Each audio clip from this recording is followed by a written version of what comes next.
What was the emotions of seeing the number on its way up there? Yeah, I think building up was the hardest part. You start thinking about it, and as you're planning what you want to say, you think about all those great memories. So, it was, it's something you never imagine, right? But to just be there and watch it go up with your family, and I think my kids, I can't wait to see their reaction when I start talking about it. But yeah, it was special for sure. Like Jeff was saying on the video, obviously starts out with a PTO.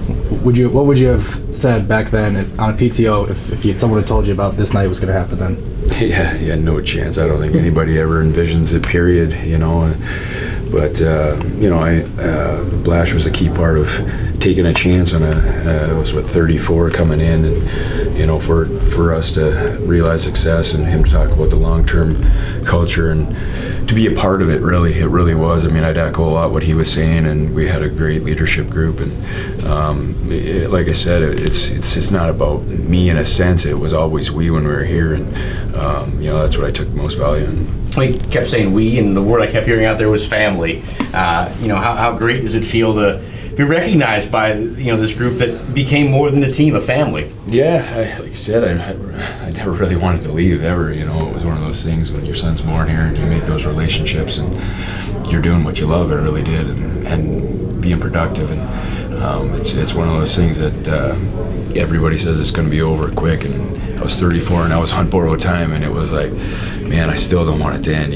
So it was to be able to come back for this tonight was pretty awesome. Was it tough to get through that speech? I noticed a couple times it sounded like you were choking. You were trying not to choke. I guess I'm a passionate guy for sure, and I'm actually happy I got through it the way I did, So, if I was sitting at home, I actually take a break and I might have to change the speech up a little bit because I wasn't sure I'd be able to get through it. But I like to, play from the heart and speak from the heart.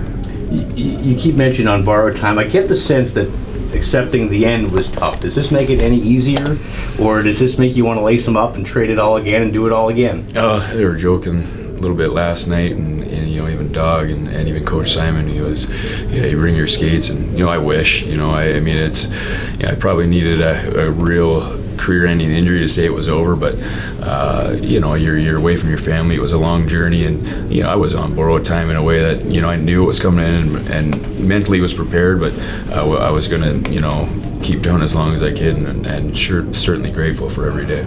I know Grand Rapids has a very special place in your heart. Can you tell us a little bit about what it means to you to be back here? Yeah, tomorrow we're going to go around and see the sites, the old schools, and the places we stayed, and was anticipating it for sure. A lot of the guys aren't here anymore, but surprisingly, a lot of staff members are, and even some of the fans that have already come up and said hello. I recognize them. The Booster Club has been amazing, and it means a lot. That goes without saying for sure. How much do your kids remember about your career here? Like, were they old enough to take it all in? I asked some questions. The little man, he was 7. He was born in between playoff series in the 2014 Quinn, and then my 2 older ones, I'm sure they remember, skating, and as we came through the building. I don't think they know the significance of the guys that are around, though, like Bertuzzi, and even Larkin was here for a brief time, but there was some just great hockey players, and I would actually kind of, as you get older, you watch those guys, your teammates interact with your kids, and I think that's how you measure somebody too, how they interact with the kids, and that was another thing that made it family, to see that bond. How much pride do you take when you look now at all the NHL guys that you were around, and Jeff used that term Papa Bear, that you were around for those guys, whether it's the Nyquist and the Tatars or the Bertuzzis, Larkins?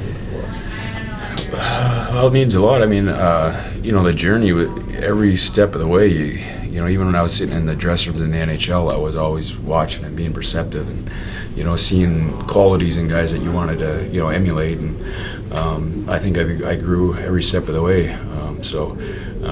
I think about some of those players that I was around, the young guys, and you don't know how much you impact, and you certainly root for them today. It was awesome. Did you get to speak to the team here before this game at all? Yeah, we went in. Lash, I keep up, with a bit, and then we went in to do the starting lineup, and I gave it to my kids to kind of have some fun with it. But God, it was, and it's certainly a nice locker room now, first class, but it was pretty cool to go back in there for sure.